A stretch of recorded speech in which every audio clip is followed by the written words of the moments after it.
Hi guys, welcome back to my YouTube channel exam master academy. So ಇವತ್ತು ನಾವು environmental studies questions ಆನ್ಸರ್ಸ್ನ discussion ಮಾಡೋಣ. So first question ಬಂದುಬಿಟ್ಟು man is a, ಇದಕ್ಕೆ answer ಏನಾಗ್ತೈತಿ consumer, ಮಾನವನು ಒಬ್ಬ ಅನುಭೋಗಿ. ನೆಕ್ಸ್ಟ್ ಸೆಕೆಂಡ್ ಕ್ವಶನ್ ಬಂದುಬಿಟ್ಟು mention the biotic factors of the an ecosystem. So ಇದಕ್ಕೆ ಆನ್ಸರ್ ಏನಾಗ್ತೈತಿ ಆಲ್ ಆಫ್ ದಿ ಅಬೋವ್ ಅಂತೇಳಿ ಆಗ್ತೈತಿ. ಪರಿಸರದ ವ್ಯವಸ್ಥೆಯಲ್ಲಿರುವ ಅಜೈವಿಕ ಅಂಶಗಳನ್ನು ಹೆಸರಿಸಿರಿ ಅಂತಾರೆ. ಸೊ ಆಪ್ಷನ್ಸ್ ಏನಿದೆ ABC ಇವೆಲ್ಲ ಏನೈತಿ ಕರೆಕ್ಟ್ ಆನ್ಸರ್ ಇದೆ.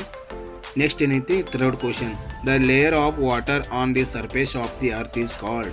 ಅಂದರೆ ಭೂ ಮೇಲ್ಮೈಯನ್ನು ಆವರಿಸಿರುವ ನೀರನ್ನು ಏನೆಂದು ಕರೆಯುತ್ತಾರೆ. ಸೊ ಇದಕ್ಕೆ ಜಲಗೋಳ ಅಥವಾ ಹೈಡ್ರೋಸ್ಪಿಯರ್ ಎಂದು ಕರೆಯುತ್ತೇವೆ. ನೆಕ್ಸ್ಟ್ ಫೋರ್ತ್ ಕ್ವಶನ್ ಏನೈತಿ biotic components are found in. ಅಂದರೆ ಬಯೋಟಿಕ್ ಕಂಪೋನೆಂಟ್ಸ್ ಎಲ್ಲಿ ಕಂಡು ಬರುತ್ತದೆ.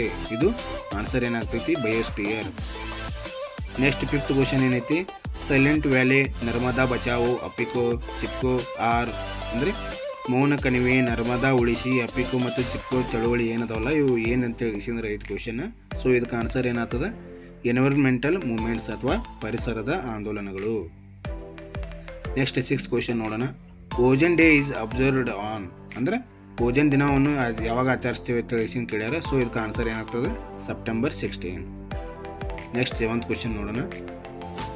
The world environmental day is celebrated on. ಅಂದರೆ ವಿಶ್ವ ಪರಿಸರ ದಿನವನ್ನು ಯಾವಾಗ ಆಚರಿಸ್ತೀವಿ ಅಂತ ತಿಳಿಸಿ ಕೇಳ್ಯಾರ. ಸೊ June 5 ಏನೈತಿ ನಾವು ವಿಶ್ವ ಪರಿಸರ ದಿನಾಚರಣೆಯನ್ನು ಆಚರಿಸ್ತೀವಿ. ನೆಕ್ಸ್ಟ್ ಏಯ್ತ್ ಕ್ವಶನ್ ಏನೈತಿ ಸೋಲಾರ್ ಎನರ್ಜಿ ಈಸ್ ಎ. ಅಂದರೆ ಸೌರಶಕ್ತಿಯು ಒಂದು, ಅಂದರೆ ಇದು ಏನೈತಿ ಅಂದರೆ ರಿನ್ಯೂವಬಲ್ ಎನರ್ಜಿ. ಅಂದರೆ ಇದನ್ನೇನೈತಿ ನಾವು ಪುನರ್ವರ್ತಿಸಬಹುದು ಮತ್ತು ಮರುಬಳಕೆ ಮಾಡಬಹುದು. ಸೊ ಎಂಟನೇ ಕ್ವಶನ್ ಐತಿ the loss of forest is termed as. ಅಂದರೆ ಅರಣ್ಯ ವಲಯದ ನಾಶವನ್ನು ಏನೆಂದು ಕರೆಯುತ್ತೇವೆ. ಅಂದರೆ ನಾವು ಏನಂತೀವಿ ಇದಕ್ಕೆ ಡಿಫಾರೆಸ್ಟ್ರೇಷನ್ ಅಥವಾ ಅರಣ್ಯನಾಶ.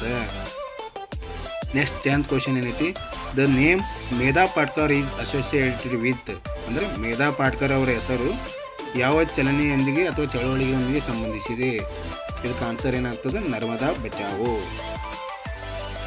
ನೆಕ್ಸ್ಟ್ 11ನೇ ಕ್ವಶನ್ ಏನೈತಿ ಬಯೋಡೈವರ್ಸಿಟಿ ಈಸ್ ದಿ ಟೋಟಲಿಟಿ ಆಫ್. ಅಂದರೆ ಜೀವ ವೈವಿಧ್ಯವು. ಅಂದರೆ ಇಲ್ಲಿ ಏನೈತಿ ಒಂದೇನೈತಿ ಆಲ್ ಆಫ್ ದಿ ಅಬೋವ್ ಅಂತ ಆನ್ಸರ್ ಆಗ್ತೈತಿ. ಇದೇನದ ವಂಶವಾಹಿ, ಜಾತಿ, ಪರಿಸರ, ಜೀವ ಪರಿಸರ ಇದಕ್ಕೆ ಆನ್ಸರ್ ಆಗ್ತೈತಿ. ನೆಕ್ಸ್ಟ್ ಏನೈತಿ 12ನೇ ಕ್ವಶನ್ ಏನೈತಿ the genetic variation existing within a species is called. ಅಂದರೆ ಒಂದೇ ಜಾತಿಯ ಪ್ರಭೇದಗಳೊಡನೆ ಕಂಡುಬರುವ ವೈವಿಧ್ಯವನ್ನು ಏನೆಂದು ಕರೀತೇವೆ ಅಂತ ಕೇಳ್ಯಾರ ವಂಶವಾಹಿ ಅಥವಾ ಜೆನೆಟಿಕ್ ಡೈವರ್ಸಿಟಿ. ಸೊ ನೆಕ್ಸ್ಟ್ ಏನೈತಿ 13ನೇ ಕ್ವಶನ್ ನೋಡೋಣ. There are biogeographical regions in this planet. ಅಂದರೆ ಈ ಭೂಮಿಯಲ್ಲಿ ಒಟ್ಟು ಎಷ್ಟು ಜೀವ ಭೌಗೋಳಿಕ ವಲಯಗಳಿವೆ. ಇಲ್ಲಿ ಆನ್ಸರ್ ಏನಾಗ್ತೈತಿ 8. ನೆಕ್ಸ್ಟ್ 14ನೇ ಕ್ವಶನ್ ನೋಡೋಣ. India is famous for it's. ಅಂದರೆ ಭಾರತವು ಎದಕ್ಕೆ ಹೆಸರುವಾಸಿಯಾಗಿದೆ. ಅಂದರೆ ರಿಚ್ ಡೈವರ್ಸಿಟಿ, ಶ್ರೀಮಂತ ಜೀವ ವೈವಿಧ್ಯಕ್ಕೆ. ಇದಕ್ಕೆ ಆನ್ಸರ್ ಏನಾಗ್ತದೆ ರಿಚ್ ಡೈವರ್ಸಿಟಿ. ನೆಕ್ಸ್ಟ್ 15ನೇ ಕ್ವಶನ್ ನೋಡೋಣ. How many mega diversities areas are there in the world. ಅಂದರೆ ಜಗತ್ತಿನಲ್ಲಿ ಮಹಾ ಜೀವ ವೈವಿಧ್ಯ ಪ್ರದೇಶಗಳು ಎಷ್ಟದಾವ ಅಂತಂದ್ರೆ 10ರಿಂದ 12.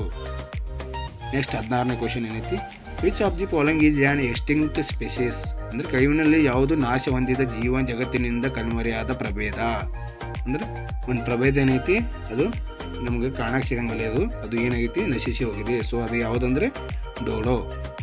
ನೆಕ್ಸ್ಟ್ ಏನೈತಿ 17ನೇ ಕ್ವಶನ್ ಏನೈತಿ which of the following is on endemic species in India. ಅಂದರೆ ಈ ಕೆಳಗಿನಲ್ಲಿ ಯಾವುದು ಸ್ಥಳೀಯ ಪ್ರಭೇದವಾಗಿದೆ. ಅಂದರೆ ಇದಕ್ಕೆ ಆಪ್ಷನ್ ಏನಾಗ್ತೈತಿ ಲಯನ್ ಟೇಲ್ಡ್ ಮ್ಯಾಸ್ಕಿವ್. ಅಂದರೆ ಸಿಂಹ ಬಾಲವುಳ್ಳ ಮುಕಾಕು. ನೆಕ್ಸ್ಟ್ ಏನೈತಿ 18ನೇ question in India project tiger was launched in. ಅಂದರೆ ಭಾರತದಲ್ಲಿ ಹುಲಿಯ ಯೋಜನೆ ಯಾವಾಗ ಪ್ರಾರಂಭಿಸಲಾಯಿತು. ಅಂದರೆ 1973 to 74. ಅಂದರೆ 1973ರಿಂದ 74. ನೆಕ್ಸ್ಟ್ 19ನೇ ಕ್ವಶನ್ ಏನೈತಿ hotspots are areas which have. ಅಂದರೆ ಹಾಟ್ಸ್ಪಾಟ್ ಪ್ರದೇಶಗಳು ಏನೇನು ಒಳಗೊಂಡಿದೆ. ಇಲ್ಲಿ ಏನೈತಿ ಪ್ರಭೇದಗಳನ್ನು ಒಳಗೊಂಡೈತಿ, ಸ್ಥಳೀಯ ಪ್ರಭೇದವನ್ನು ಒಳಗೊಂಡಿರ್ತದೆ ಮತ್ತು ಅಪಾಯಕ್ಕೆ ಒಳಗಾಗುವಂಥ ಜಾತಿಯ ಪ್ರಭೇದಗಳು ಒಳಗೊಂಡಿರ್ತದೆ. ಅದಕ್ಕೆ ಏನಾಗ್ತದೆ ಆನ್ಸರ್ ಆಲ್ ಆಫ್ ದೀಸ್ ಆಗ್ತೈತಿ.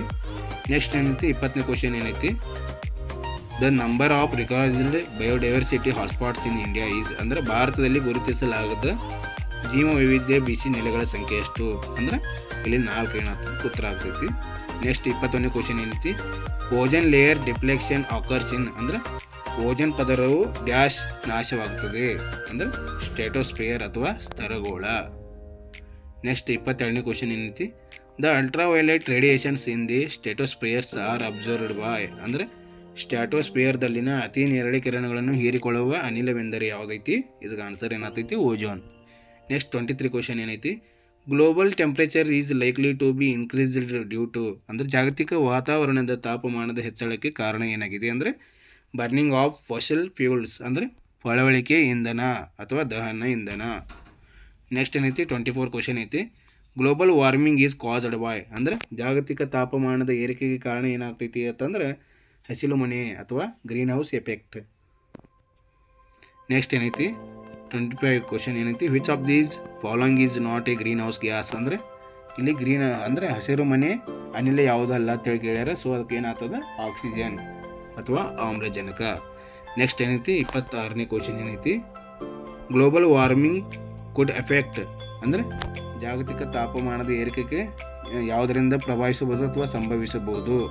ಸೊ ಅದಕ್ಕೆ ಏನೈತಿ? ಆನ್ಸರ್ ಏನಾಗ್ತದೆ? ಹವಾಮಾನ, ಆಹಾರ ಉತ್ಪಾದನೆ ಅಥವಾ ಹಿಮಪರ್ವತಗಳು ಕರಗುವಿಕೆ ಅಂದರೆ ಇವೆಲ್ಲಗಳಿಂದ ಏನೈತಿ ಗ್ಲೋಬಲ್ ವಾರ್ಮಿಂಗ್ ಎಫೆಕ್ಟ್ ಆಗ್ತೈತಿ. ನೆಕ್ಸ್ಟ್ ಏನೈತಿ 27th ಕ್ವಶನ್ ಏನೈತಿ, which gas causes maximum rise in temperature ಅಂದರೆ ವಾತಾವರಣದಲ್ಲಿ ಉಷ್ಣತೆಯನ್ನು ಗರಿಷ್ಠ ಮಿತಿಗೆ ಹೆಚ್ಚಿಸುವ ಅನಿಲ ಯಾವುದು ಐತಿ ಅಂದರೆ ಅದಕ್ಕೆ ಕಾರ್ಬನ್ ಡೈಆಕ್ಸೈಡ್ ಅಥವಾ ಕನ್ನಡದಲ್ಲಿ ಇಂಗಾಲದ ಡೈಆಕ್ಸೈಡ್ ಅಂತ ಹೇಳಿ ಕರಿತೀವಿ. ನೆಕ್ಸ್ಟ್ ಏನೈತಿ 28ನೇ question, greenhouse effect is related to ಅಂದರೆ ಹಸಿರು ಮನೆ ಪರಿಣಾಮ ಯಾವುದಕ್ಕೆ ಸಂಬಂಧಿಸಿದೆ? ಸೊ ಇದಕ್ಕೆ ಆನ್ಸರ್ ಏನಂದ್ರೆ ಗ್ಲೋಬಲ್ ವಾರ್ಮಿಂಗ್ ಅಂದರೆ ಜಾಗತಿಕ ತಾಪಮಾನದ ಏರಿಕೆ. ನೆಕ್ಸ್ಟ್ 29ನೇ ಕ್ವಶನ್ ಐತಿ, stone cancer or stone leprosy is caused by ಅಂದರೆ ಕಲ್ಲುಗಳಿಗೆ ಕ್ಯಾನ್ಸರ್ ಅಥವಾ ಕಲ್ಲುಗಳಿಗೆ ಕುಷ್ಠರೋಗ ಬರೋದಕ್ಕೆ ಕಾರಣ ಏನಂತ ಕೇಳಿದ್ರೆ ಅದಕ್ಕೆ ಆಮ್ಲ ಮಳೆ ಅಥವಾ ಆ್ಯಸಿಡ್ ರೈನ್ ಅಂತ ಕೇಳಿಸ್ತೀವಿ. ಸೊ ನೆಕ್ಸ್ಟ್ ಏನೈತಿ ಲಾಸ್ಟ್ ಕ್ವಶನ್ 30 ಕ್ವಶನ್ ಏನೈತಿ, ಆ್ಯಸಿಡ್ ರೈನ್ ಎಫೆಕ್ಟ್ಸ್ ಅಂದರೆ ಆಮ್ಲ ಮಳೆ ಏನೇನು ಎಫೆಕ್ಟ್ ಮಾಡ್ತೈತಿ ತಿಳ್ಕಿಸೋದು.